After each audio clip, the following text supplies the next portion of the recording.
Good morning, Longhorn Nation. It's your boy BJ with Bad Talks. Like I promised, I'd be back after Louisiana Tech, Texas game to recap what went on last night. Texas beats Louisiana Tech 45-14, and this really wasn't a contest from the jump. Texas jumped out on them early and didn't look back. It's good to see a Texas team do that finally. It seems like we have too many close games on Saturdays with these teams over the last few years. The last couple years, Tom Herman and his staff and Texas has lost the opener to Maryland the last 2 years in a row. I saw a stat yesterday that Herman has beat Georgia and OU and USC, but still hasn't started the season off 1-0 yet. It was kind of funny to see. But Texas, your Texas Longhorns are now 1-0. Put a pretty good beat down on Louisiana Tech. Had a chance to pitch a shutout, but a lot of young players got to play on defense, so that's a good thing as well, and we'll talk about that a little bit later. I thought Sam Ehlinger played well. He was 28 for 38, 276 yards, 4 touchdowns. Only had a few rushes, which is good. We need to save that young man for games like next week. You all know who we got next week. So running him and getting him beat up tonight would not have been smart. So kudos to Tom Herman and his staff to keep an eye on Sam tonight and keep him safe. Keontae Ingram, running back, 11 rushes for 78 yards, 1 touchdown. He averaged 7 yards a carry. I mean, you can't really ask much more out of that. I'd like to see a Texas running back get 100 yards rushing, but just to see it in the stat line. He was productive. He had good vision. He seemed like he got in a hurry a little bit. But overall, I thought the run game did well. And then our wide receivers, I said earlier I said in our Louisiana Tech preview that Texas is second to none in the wide receiver core, in my opinion. And some of them are still improving.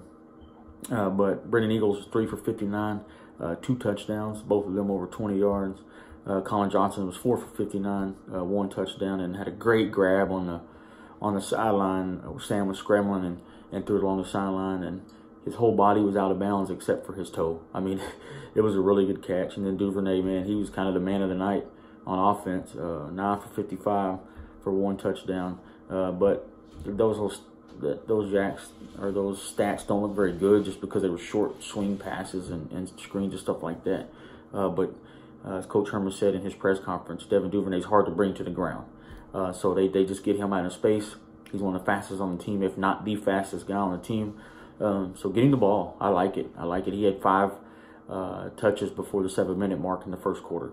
And I think 6 is the most he's ever had in any game while being at Texas. And this young man is a senior.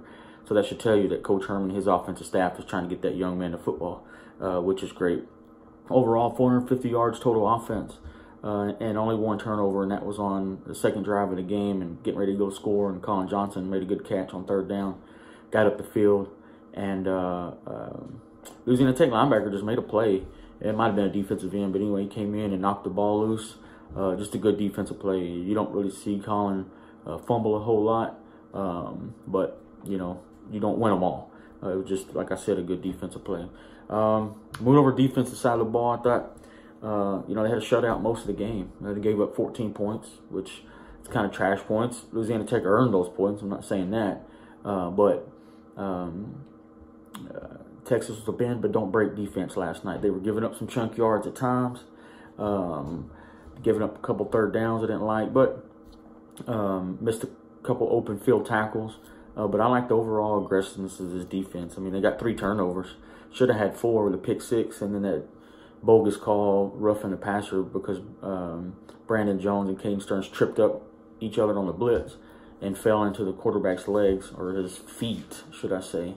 And that quarterback did a really good job of falling on the ground and acting like he just had his leg ripped off or something, and the ref threw the flag. But that pick 6 would have been nice. He was moving high and tight. Osai was moving down the sideline. He was ready to score, but he didn't. But I tell you what, there's DBs all over the field. on this Texas defense. Something that stood out to me was Chris Brown. Chris Brown was making plays all over the field. That boy will come up and hit you. And it's about time to see that guy step up and contribute to this defense. And I really, really like it. I really like this kid. I've always noticed him. I was wondering why he didn't really get a whole lot of playing time. I just chalked it up to maybe he didn't practice hard or something. I don't know, but he's a good-looking young man. He's got some experience, and like I said, Chris Brown, he'll come up and hit you. I liked Overshown. He got him an interception. He's a big kid too, man. He looks like a linebacker. And then Jalen Green, he played well out there on the island at corner, being a new corner and a sophomore this year. And there was one deep ball. Louisiana Tech's quarterback scrambled to the right and threw it deep. Avoided a sack, threw it deep. And Jalen Green was kind of out of position, got himself in position, twisted around, high pointed the ball, and the receiver, although the receiver was probably about 4 to 6 inches above him, he still made a play on the football. And I mean above him is when they jump, the vertical jump. They still made a play on the ball. Good defensive play. It brought back memories of Chris Boyd giving up a couple of those touchdowns like that last year. And I really like Chris Boyd, but he was susceptible to give up those type of plays on a busted play or something like that. But Jalen Green made the play, and it was good to see. But as I said, Texas started out fast. Duvernay was given the ball early and often, so it was good to see. And he got the first touchdown of the year, which was just a quick screen pass or a quick flare pass, whatever, out of the backfield with on the goal line. Easy touchdown for Texas, and Duvernay to get his first touchdown, which is good. I thought the run game was productive. It wasn't great. Like I said, Keontae Ingram rushed a little bit, but he had good vision. And when he did hit the hole, when he did hit the hole, he hit the hole. He was spinning out of tackles. He was doing what he needed to do. Get, again, 7 yards of carry. Jay Witt didn't get any carries. He got a flare pass out of the backfield and picked up 5 yards, something like that. But I think he tweaked his groin early on in the game. So he didn't play a whole lot after that, which is disappointing because I wanted to see him produce last night. But at the same time, I think the staff was kind of holding him back, just like they were doing Sam Ehlinger, because they know next week is a big test for Texas, and we're going to need every running back on board. We're going to need Sam to run the football, and I think they were being a little conservative with Jay Witt and Sam last night. I did like that Roschon Johnson helped out some. He came in, ran the football hard. He's got a quick burst. That initial step for him, the initial 2 to 3 steps for him is really, really quick. He's a big guy. He's a strong guy. And he's a quarterback, but he runs like a running back. Like I thought he did well. I didn't look at his stats and see how many yards he picked up or anything like that. But I know he got some productive carries. And almost had him a touchdown there at the end of the game. But he didn't. Casey Thompson ended up taking the ball in for a touchdown to seal the game, or close the game out, should I say. Offensive line played well last night. Sam, for the most part, was pretty comfortable. Didn't take a lot of hits. He did take one pretty good shot under the chin, and I put that one on Sam. He held on the ball way too long. But I thought the O-line did fine. The reason I say that, too, is it didn't jump off the screen and, oh, my God, let's block somebody, people. They were just kind of quiet and consistent all night long, which I really like. Cosme and Shackelford, those dudes were blocking well. And then I thought our tight ends blocked really well. I liked what the tight ends were doing last night. They were changing sets and little motion stuff and changing the defense up a little bit and then blocking well.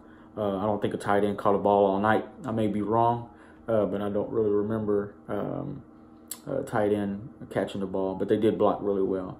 This offense is definitely a better offense. I mean, the wide receivers are big. The running backs are productive. The O-line can block. They play hard. Sam stayed calm, cool, and collective, as always. Like last year to open the season against Maryland, Sam threw an interception that cost us a game. Could have won that football game. And Sam was a little inconsistent. I don't know if he was nervous or what, but he missed a few balls. He missed a touchdown to Jake Smith. He missed a touchdown to Duvernay. Kid had 6 touchdowns last night. But like I said, he missed on a couple, and Coach Herman addressed that in the press conference, that he wasn't as accurate as he wanted him to be tonight. But Texas was rusty just like any other team that was rusty. There's only one team in the country that really wasn't rusty, according to Aggie fans. Kellen Mond is now the front runner for Heisman, and they're getting ready to blow out Clemson next week in Clemson because the way they smashed Texas State at home. Texas State, I think, won 2 games last year, but that doesn't matter. A&M looked very, very impressive, beating a big, bad Texas State team. So now it was cool to see that they weren't the only ones, or they were the only ones in the country that wasn't rusty, and that they are a premier blue blood, just like they've always been, according to Twitter anyway. I had to throw that in there. I had to take that shot because those guys are absolutely ridiculous on what they're talking.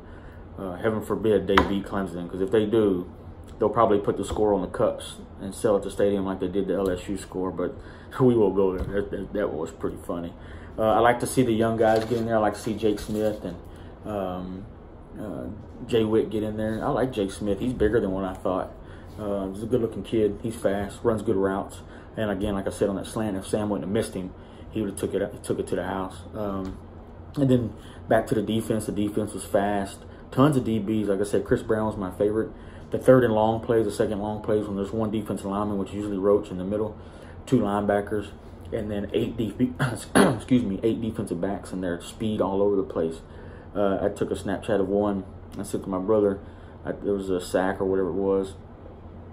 Second quarter, maybe even the first quarter, and there was DBs coming from all over the field. And one miss, another one hit. I mean, the guys were just flying around the football. Excuse me, a little dry, sore throat this morning. Jalen Green stood out as well, and Overshawn is big. Like I said, Overshawn got him a pick, which was cool to see. But that third down defense was fast and was nasty. And these DBs will come up and hit you. McCullough will come up and hit you. Roach will hit you. Osai, these guys will hit you. They did miss some open field tackles that's normal in the first game of the year. But they do got a lot to clean up before LSU comes rolling into town next week. They gave up some chunk plays. They gave up a couple third downs. That was kind of disappointing. There was one third down over the middle. The DB thought he knocked the ball in and started celebrating like this, and actually made the catch. And Caden had to come up and make the tackle, so he didn't score. But there's a lot of guys that got to play last night on defense and on offense. It was good to see Casey Thompson come in and play a little quarterback. He looked fine. He looked a little nervous, but he looked fine. At least he got some reps in, and this kid's been waiting to get some reps in. Overall, as a Texas fan, I'm happy. We looked, like I said, we looked rusty, but most teams did. And Texas is big, fast. They seem hungry to win. They seemed confident. It was good to blow someone out. The fans showed up. I had some friends at Beaver Boulevard and all that was texting me saying it was such a blast, and they'd opened up a new side or something, and it was really cool to see and hear that Texas is still doing their thing on game days. And I could see the inexperience in this Texas football team, especially on the defense side of football. But I think they're going to be okay. As Lo Galendo said last night, might have been Ahmed Brooks, that yes, there's some youth on defense, but there's a lot of talent, and there's a lot more talent now that's been here than there has been in a long time on defense. So it's good to see. So I think Texas will be fine. Texas will be fine rolling into the LSU game. I'll come back with my preview with that next week. But before I wrap it up, let's talk about a few other teams in the country that kind of stood out to me. Ohio State got their first win. Justin Fields looked pretty sharp at quarterback. Of course, that Oregon-Auburn game was silly. Oregon should have won that football game, but they blew it. But hats off to Auburn. They closed it out and showed some cojones, man, when they threw that touchdown pass there at the end of the game with 10 seconds left or whatever it was. That was pretty cool to see. LSU looked really good. They looked big, fast, and strong. They're experienced football team. But then again, they were playing an FCS school, Georgia Southern. So you take what you want with that. They said something to Joseph Asai after the game, but hey, did you hear LSU scored 55 points? He said, good, I'm glad they come here Saturday, or something like that. If they expect Texas to be scared of this LSU team, they're wrong. And then Georgia beat Vanderbilt 30-6 here in Nashville. I'd like to went to that game, but Texas was on, so of course I wasn't going to miss Texas opener just to go watch Georgia beat up on Vandy. But I thought Vandy had put up a better fight than that, but they didn't. And of course, Penn State put 79 on somebody, and then Bama started off slow against Duke, but ended up blowing them out. One of the funnest games I watched was Boise State over Florida State. That Boise State quarterback, man, true freshman, he was dropping dimes in there. You could see the inexperience and the true freshmanness in him. That this time last year he was gearing up to play week 1 or week 2 in high school. But the kid was good, man, and he pulled out that victory over Florida State. Army got his 10th win in a row, which is pretty cool to see. They beat Rice, a feisty Rice team. It was cool to see. And then, of course, Clemson's still nasty as could be. And then today, being Sunday, Houston travels to Oklahoma today at 6:30, I believe. So that may be a good game. I mean, Dana Holgerson's out in Houston now, so I'm excited to see what they do. And I hope they give OU a run for their money. I don't want OU to lose. I want OU undefeated. I like to say I want to see OU beat up, but I don't. I'm not rooting for them. If they win, I mean, if they lose, I'm not going to lose any sleep. But I'd like to see them be undefeated, top 5, and we move into Red River Shootout or rivalry or whatever we call it now, kind of like last year. And that'll just make that game that much better. And then tomorrow will be Notre Dame and Louisville, at Louisville. I should have thought about going to that game. If I didn't work Tuesday, I may have. But, you know, let me go ahead and wrap this thing up. I'm at 16.5 minutes. Next week, game days in Austin. It's been since 2009 since game days been in Austin. And I think when Texas Tech came to town. And it's cool to see that. They were talking to the kids about it last night. Of course, Sam said that's why he comes to Texas. Came to Texas for weekends like what we got coming up. It's going to be hot and popping in Austin. Beaver Boulevard is going to be going. The stadium's going to be rocking. Game day is going to be there. LSU's in town. LSU fans will travel. So it's going to be fun to watch. There's going to be a lot of purple and yellow in Austin next weekend. But there's going to be a lot of burnt orange as well. But yeah, Texas got LSU next Saturday at 7:30 on ABC at DKR. Like as I said, I'll be back probably Wednesday with my my preview of the LSU game. I got to watch some film. I watched a little bit of it this morning, but I want to watch some more and see exactly what they got. Of course, I'll make my prediction, and then we'll talk a little bit about Texas versus LSU, and then we'll gear up, get ready for that football game. I know I'm excited, super excited. It was really good to have college football back. Got up early in the morning yesterday, got my coffee ready, got my Texas flag hung outside, got my Texas shoes on, and my sons were up ready and got the flags going, and it was good to see, and it was fun, and I love this time of year. So, guys, I appreciate you tuning in. Again, if this is your first time listening, my name is BJ. Please make a comment down below. If you like it, hit thumbs up. If you don't like it, hit a thumbs down for me. Let me know what you didn't like, and I'll see what I can do to accommodate and fix you. There's some other guys out there that do similar stuff like this. Those guys in Texas Fanatic Perspective or something like that, they do a really good job. I like to watch those guys. Kudos to them. Do a really good job. And keep sharing my video. Keep doing what you do. Let's win us a football game next week. Hook 'em. Thank you, Longhorn Nation, for tuning in. Be back Wednesday to talk Texas versus LSU next Saturday night. Hook 'em.